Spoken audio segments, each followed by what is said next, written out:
Hi all, earnest അക്കാഡമിയുടെ മറ്റൊരു വീഡിയോയിലേക്ക് സ്വാഗതം. RRBയുമായി ബന്ധപ്പെട്ട ഒരു പുതിയ അപ്ഡേറ്റ് RRB പുറത്തു വിട്ടിട്ടുണ്ട്. അതുമായിട്ട് ബന്ധപ്പെട്ട ചില കാര്യങ്ങളാണ് പറയാൻ. അതായത് നിങ്ങൾ ആധാർ അക്കൗണ്ടിൽ ലിങ്ക് ചെയ്തിട്ടുണ്ടോ? ഇല്ലെങ്കിൽ ഒന്ന് ലിങ്ക് ചെയ്യുന്നത് നന്നായിരിക്കും. അത്രയേ ഉള്ളൂ ആ ഒരു നോട്ടീസിന്റെ ആകെയുള്ള സംക്ഷിപ്ത രൂപം. നമുക്ക് അതിലേക്ക് കടക്കാം. എന്താണ് RRBയുടെ നോട്ടീസ്? RRBയുടെ നോട്ടീസിൽ അവർ പറയുന്നത് വളരെ ചുരുക്കി അങ്ങ് പറഞ്ഞേക്കാം. അതായത് നമ്മൾ നിലവിൽ RRBക്ക് അപ്ലൈ ചെയ്യുമ്പോൾ, അതായത് നമ്മുടെ ആ വൺ ടൈം രജിസ്ട്രേഷൻ കൊടുക്കുമ്പോൾ നമുക്ക് എന്തുണ്ടായിരുന്നു? നമുക്ക് ആധാർ അപ്ഡേറ്റ് ചെയ്യാനുള്ള ഒരു ഓപ്ഷൻ ഉണ്ടായിരുന്നു. അത് എന്താണ്? അത് ഒരു കമ്പൽസറി അല്ല, ഓപ്ഷണൽ ആണ്, വേണമെങ്കിൽ ചെയ്യാം. അപ്പോൾ ആധാറിന്റെ നമ്പർ അടിക്കുന്നു, OTP നിങ്ങളുടെ ഫോണിലേക്ക് വരുന്നു, എൻ്റർ ചെയ്ത് കൊടുക്കുന്നു, അതോടുകൂടി ആധാർ വെരിഫിക്കേഷൻ കംപ്ലീറ്റ് ആവുന്നു. അത്രയേ ഉള്ളൂ അതിന്റെ പ്രൊസീജിയർ.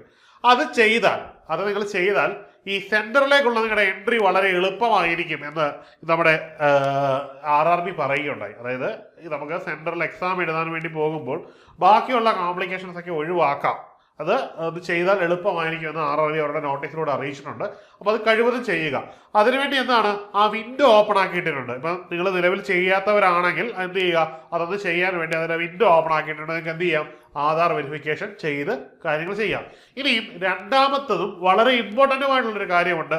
നിങ്ങൾക്ക് ആധാർ ഇല്ല എങ്കിൽ നിങ്ങൾ എന്ത് ചെയ്യേണ്ട, നിങ്ങൾ അതിനെപ്പറ്റി ചിന്തിക്കേണ്ട, മറന്നേക്കുക. കാരണം ഇതില്ലെങ്കിലും നിങ്ങൾക്ക് ഈ പരീക്ഷ എഴുതുന്നതിനത് യാതൊരു ബുദ്ധിമുട്ടുമില്ല.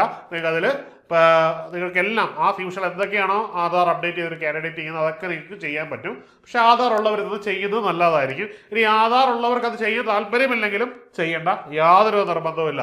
കാരണം ആധാർ ഒരു മാൻഡേറ്ററി അല്ല എന്ന് സുപ്രീം കോടതി പ്രത്യേകിച്ച് ഈ വക കാര്യങ്ങളിലൊരു സ്റ്റാൻഡ് എടുത്തിട്ടുള്ളത് കൊണ്ട് അത് നമ്മളെ ബാധിക്കുന്ന വിഷയമല്ല. പക്ഷേ ഒരു പേഴ്സണൽ ഒപ്പീനിയൻ എന്ന് പറയുന്നത് RRB പറഞ്ഞു, നമ്മൾ ചെയ്യുന്നതുകൊണ്ട് നമുക്ക് നഷ്ടപ്പെടാനൊന്നുമില്ല. നിങ്ങളുടെ ഒരു പേഴ്സണൽ ഡേറ്റാസ് നിങ്ങൾക്ക് പോകാനൊന്നും പോകുന്നില്ല. ഒരു ഗവൺമെന്റ് സംവിധാനമാണ്. നിങ്ങൾ ജസ്റ്റ് കയറുക, നിങ്ങൾ ആധാറിന്റെ ഡീറ്റെയിൽസ് അടിച്ചു കൊടുക്കുക, ഫോൺ ഒന്ന് അപ്ഡേറ്റ് ചെയ്തിട്ടുണ്ടെങ്കിൽ അതിലേക്ക് OTP വരും, ചെയ്യാൻ പറ്റും. ഇനി ഇതിനു വേണ്ടി മെനക്കെട്ട് നിങ്ങളൊന്നും പോകണ്ട. ഇനി അത് എവിടെയാണ് ചെയ്യേണ്ടത് എന്നത് ഞാൻ കാണിച്ചു തരാം. നമുക്ക് RRBയുടെ ആപ്ലിക്കേഷൻ, അതായത് RRBയിൽ നമ്മൾ ഏത് തസ്തികയ്ക്ക് അപ്ലൈ ചെയ്യണം, നമ്മളൊരു വൺ ടൈം രജിസ്റ്റർ ചെയ്യണമെന്ന് പറഞ്ഞല്ലോ. ഓൾറെഡി ഞാൻ ചെയ്ത് കാണിച്ചിട്ടുണ്ട് ഒരു വീഡിയോയ്ക്ക്. അതായത് ലിങ്ക് ഈ ഡിസ്ക്രിപ്ഷനിൽ ഉണ്ടാവും. അപ്പൊ അതില് ആ ഒരു ലിങ്ക് നിങ്ങൾക്ക് മനസ്സിലാകുന്നില്ലെങ്കിൽ ആ വീഡിയോ നിങ്ങൾ കണ്ടാൽ നിങ്ങൾക്ക് മനസ്സിലാവും. അതായത് ആദ്യമായിട്ടുള്ള നമ്മുടെ ഒരു രജിസ്ട്രേഷൻ ഉണ്ട്.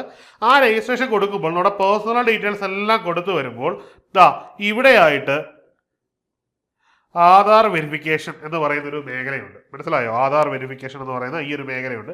ഇവിടെയാണ് നിങ്ങൾ ഈ ഒരു കാര്യം ചെയ്യേണ്ടിയിരുന്നത്. അത് നിങ്ങൾ ചെയ്യാൻ വിട്ടുപോയിട്ടുണ്ടെങ്കിൽ, അല്ലെങ്കിൽ അത് ചെയ്യാതെയാണ് നിങ്ങൾ സ്കിപ്പ് ചെയ്തിട്ടാണ് പോയതെങ്കിൽ എന്ത് ചെയ്യുക, ജസ്റ്റ് ഇപ്പോൾ ആ പുതിയൊരു വിൻഡോ ഓപ്പൺ ആയി വന്നിട്ടുണ്ട്. അത് ജസ്റ്റ് കയറി നിങ്ങളുടെ ആപ്ലിക്കേഷൻ ID, നിങ്ങളിപ്പം ഒന്നിലധികം ഇതിന് അപേക്ഷിച്ചിട്ടുണ്ടാവും അല്ലെങ്കിൽ ഇല്ലാകാം. അപ്പോൾ നിങ്ങളുടെ ഫോൺ നമ്പറും നിങ്ങളുടെ Gmail ID കൂടി എൻ്റർ ചെയ്ത് കയറിയിട്ട് ഇവിടെ കയറി നിങ്ങൾക്ക് എന്ത് ചെയ്യാം, അത് രജിസ്റ്റർ ചെയ്യാൻ പറ്റും. അപ്പോൾ ആധാർ ഇപ്പം PSCക്കൊക്കെ പലപ്പോഴും നമ്മൾ സെക്കൻഡ് ടൈമിലൊക്കെ, അതായത് പരീക്ഷ എഴുതി കഴിഞ്ഞ് നമ്മുടെ വെരിഫിക്കേഷന് വേണ്ടിയൊക്കെ ചെല്ലുമ്പോൾ പുതിയൊരു രീതിയുണ്ട്. ജസ്റ്റ് നിങ്ങളുടെ ഒന്നും ചെയ്യേണ്ട, നിങ്ങളുടെ പേര് വിളിക്കും, നിങ്ങളുടെ ഫിംഗർ പ്രിന്റ് ഒന്ന് അവിടെ സ്കാൻ ചെയ്യുമ്പോൾ തന്നെ നിങ്ങളുടെ ഫുൾ ഡീറ്റെയിൽസ് അവിടെ വരും. പിന്നെ പ്രത്യേകിച്ച് വലിയ ക്ലറിക്കലായിട്ടുള്ള യാതൊരുവിധ ഡിഫിക്കൽട്ടി ഇല്ലാത്തൊരു ഒരു നടപടി ഇപ്പോൾ PSC ഒക്കെ ചെയ്യുന്നുണ്ട്. അതിന് സമാനമായിട്ട് ഇവിടുത്തെ എൻട്രിയും ബാക്കി കാര്യങ്ങളൊക്കെ നമ്മുടെ ഡോക്യുമെന്റ് ഇല്ലെങ്കിൽ പോലും, അതായത് എക്സാം കയറുമ്പോൾ നമ്മുടെ ഒരു ഒഫീഷ്യൽ ഡോക്യുമെന്റ് നമ്മുടെ കയ്യിൽ ഇല്ലെങ്കിലും വളരെ സിമ്പിളായിട്ട് അവിടെ കാര്യങ്ങൾ സാധിച്ചെടുക്കാൻ വേണ്ടിയുള്ളൊരു കാര്യങ്ങളെ ലഘൂകരിക്കാനുള്ളൊരു നിർദ്ദേശമാണ്. അത് പാലിക്കുന്നതാണ് നല്ലത്. പാലിക്കുക. ഇല്ലെങ്കിലും നിങ്ങളുടെ ആപ്ലിക്കേഷൻ റിജക്ട് ചെയ്യുകയോ നിങ്ങളുടെ പരീക്ഷ എഴുതുന്നതിനൊന്നും യാതൊരുവിധ ബുദ്ധിമുട്ടും ഉണ്ടാവില്ല. അപ്പോൾ എല്ലാവർക്കും ഈ ഒരു ഇൻഫർമേഷൻ മനസ്സിലായി എന്ന് കരുതുന്നു. എല്ലാവരും ഇത് ഫോളോ ചെയ്യുമെന്ന് കരുതുന്നു. അപ്പോൾ മറ്റൊരു വീഡിയോയുമായി കാണാം. Good bye.